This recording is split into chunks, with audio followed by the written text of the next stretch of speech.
हाय buddies, मैं हूं आपका दोस्त मनीष और ये हमारा यूट्यूब चैनल मार्गदर्शक गुरुजी। दोस्तों, आज के इस वीडियो में हम बात करने वाले हैं वुड के 16th यूज के बारे में। इस वीडियो को मैं शुरू करूं उससे पहले आप लोगों को बता दूं कि हम लोग इस सीरीज में वुड के 50 से ज्यादा यूजेस को सीखने वाले हैं। तो इससे पहले वाले वीडियोस तक लगभग 15 यूजेस को हम कंप्लीट कर चुके हैं। अगर अभी तक आपने उन वीडियोस को नहीं देखा है, उन कॉन्सेप्ट्स को नहीं समझा है, मेरी आपसे हार्टली रिक्वेस्ट है कि उन वीडियोस को जरूर देख लीजिएगा, ताकि वुड का जो कॉन्सेप्ट्स हैं, जो वुड सबसे ज्यादा लोगों को कंफ्यूज करता है, आपके दिमाग में बहुत अच्छी तरह से उस कॉन्सेप्ट का सेटअप हो जाए। तो गाइस, शुरू करते हैं वुड का 16th use. Subject would B verb की फर्स्ट फॉर्म के साथ आईएनजी देन ऑब्जेक्ट। दोस्तों, ये यूज हम पढ़ चुके हैं। मैं आपको यूज पढ़ाने वाला हूं ये वाला, वो object would be being verb की third form by plus objective case. लेकिन ये यूज इसके माध्यम से ही पढ़ा सकता हूं, इसलिए मैंने इस स्ट्रक्चर को भी लिखा हुआ है।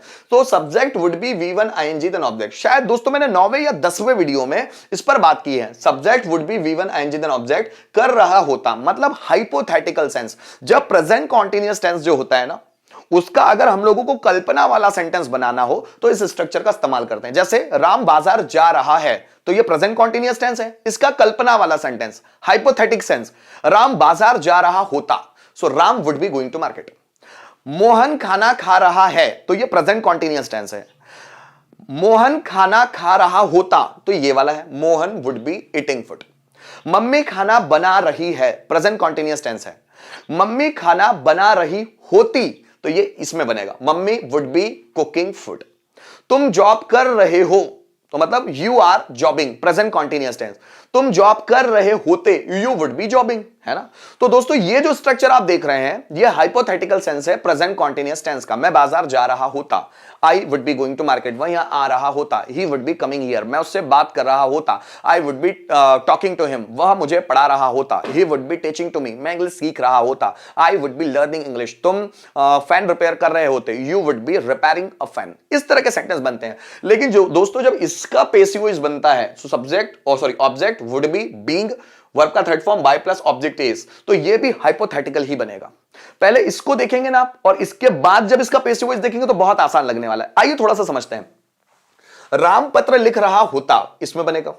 वे इंग्लिश बोल रहे होते, इसमें बनेगा।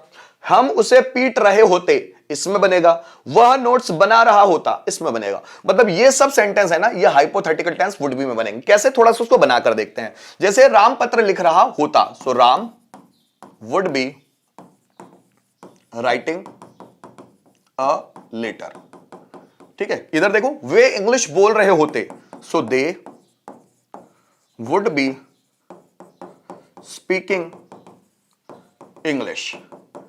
आगे देखिएगा, हम उसे पीट रहे होते, so we would be beating उसे, तो him, we would be beating him. वह नोट्स बना रहा होता, so he would be making notes, he would be making notes. तो हमने ये सेंटेंस वुड बी वाले पहले भी पढ़े हुए, इसलिए इसमें ज्यादा कंफ्यूजन नहीं होगा। लेकिन जब इसका पैसिव वॉइस बनाएंगे ना दोस्तों, तो वो भी हाइपोथेटिकल सेंस ही देगा। जैसे देखिए, राम पत्र लिख रहा होता, तो Ram would be writing a letter. Ram के द्वारा पत्र लिखा जा रहा होता, सो अ लेटर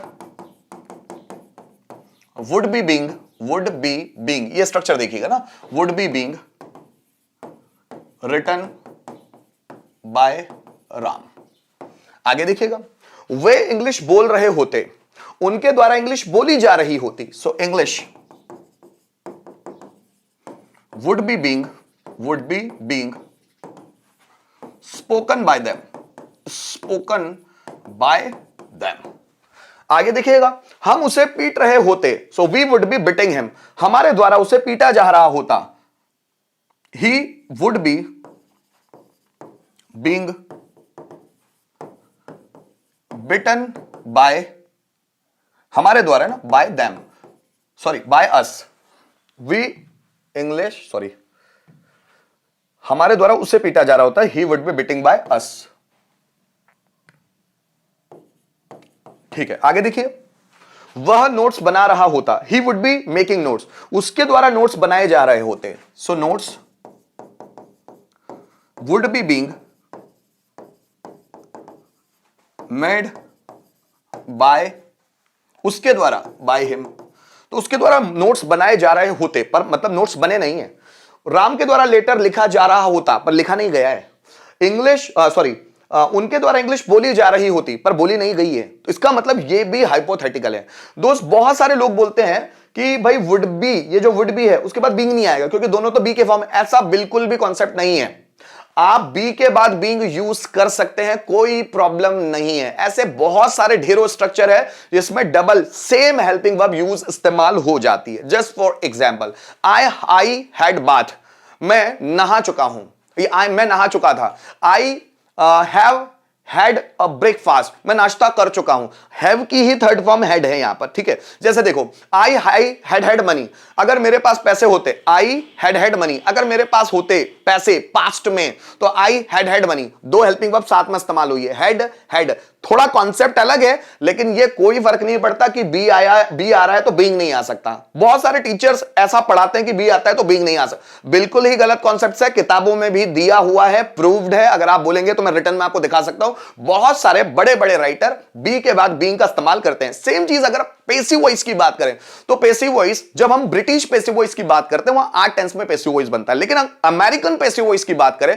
पूरे 12 टेंसेस में पेसिव वॉइस है। लेकिन हमारा जो स्कूल जो सिलेबस है वो 8 टेंस के पेसिव वॉइस के हिसाब से ही चलता है ना। क्यों? क्योंकि वो ब्रिटिश ग्रामर को फॉलो करता है। लेकिन हम बोलने में ब्रिटिश और अमेरिकन दोनों ही लैंग्वेज को यूज करते हैं, इसलिए पूरे 12 टेंसेस में भी पेसिव वॉइस बनाए जाते हैं, इसमें कोई डाउट नहीं है, ठीक है।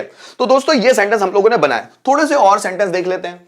हमारे द्वारा उसे सलाह दी जा रही होती, उसे मतलब ही वुड बी बीइंग, सलाह दी जा रही होती, एडवाइज्ड। हमारे द्वारा उसे सलाह दी जा रही, ही would be being advised by us, हमारे द्वारा उसे सलाह दी जा रही होती। उनके द्वारा न्यूज सुनी जा रही होती, उनके द्वारा न्यूज, हमारा यहां पर सब्जेक्ट होगा news. Would be being listened by us, listened by उनके द्वारा, लिसन्ड बाय देम, ठीक है। News would be being listened, third form है ना, लिसन्ड बाय देम। उनके द्वारा लोगों को मोटिवेट किया जा रहा होता, उनके द्वारा लोगों को। So people is the subject here. People would be being motivated by, उनके द्वारा मोटिवेटेड बाय देम। आगे देखिएगा, राधा के द्वारा पैनल बोर्ड चलाया जा रहा होता, राधा के द्वारा panel board is the subject here. Panel board would be being operated by Radha, चलाया जाना पैनल बोर्ड को, ऑपरेटेड बाय राधा, ठीक। आगे देखिएगा, मेरे भाई के द्वारा नौकरी ढूंढी जा रही होती, मेरे भाई के द्वारा नौकरी मींस मैं बोलूंगा जॉब, जॉब यहां पर सब्जेक्ट है ना। तो job would be being searched by my brother, searched by my brother. So guys, इस वीडियो के माध्यम से मैंने वुड का 16th यूज, 16वां यूज आप लोगों को समझाने की कोशिश की। उम्मीद करता हूं इस वीडियो के माध्यम से आपको वुड का एक अलग ही कॉन्सेप्ट नजर में आया होगा जो अब तक आपको पता ना हो। सो गाइस, ऐसे ही वीडियो कंटिन्यूअस देखते रहिए एंड तक, ताकि मैं पूरी कॉन्सेप्ट आपको डिटेल में सिखा सकूं। उम्मीद करता हूं आप सब कुछ आसानी से सीख रहे होंगे। अगर किसी भी तरह का कोई कंफ्यूजन आपके दिमाग में है, कमेंट जरूर कीजिएगा ताकि आपके कंफ्यूजन को सॉर्ट आउट कर सकूं मैं, वो भी आसानी के साथ। Thank you so much for watching this video till the end.